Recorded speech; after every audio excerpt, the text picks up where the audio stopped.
Are you finding that your regular strategies aren't working so well lately? Hi y'all, Doc Martha here.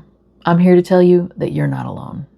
Over the years, I have encouraged educators, clients, adults, children to do various things to help keep their riders on their horses, to help maintain an integrated brain. Not so they can pretend that the hard things aren't happening, but so that we can survive them. When I think about children, I'm also thinking about how they can maintain their presence in a classroom without getting sent out. Now that might sound trivial, but we all know what happens when children are pushed out of school and where that leaves them.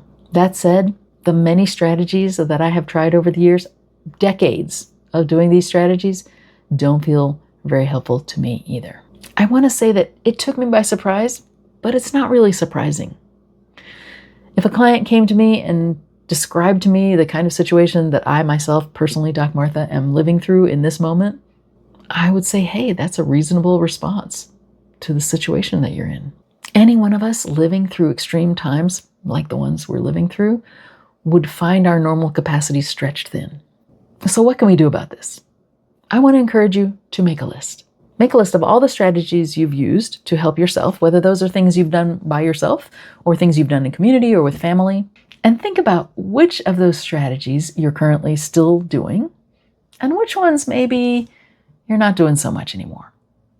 It makes complete sense that we might have just stopped doing some of our strategies because it didn't feel like they were helping, and yet it may be that we still need them.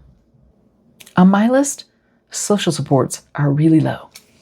The truth is I've isolated quite a bit lately, and I find myself without close community in the way that I once had.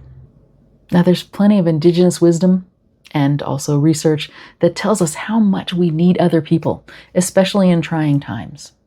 Social connection is one way that we can help offset threat. So for me, I'm going to be thinking about my social connections for the next week. For you, there might be something else. It might be some simple things like about rest. It might be about feeding yourself well. Now, I'm not talking about like healthy eating and vegetables. I'm talking about food that nourishes us and that we enjoy. It might be about simple, pleasurable movement, like taking a walk after dinner. Let's just see if there's some area that you could just boost a little this week.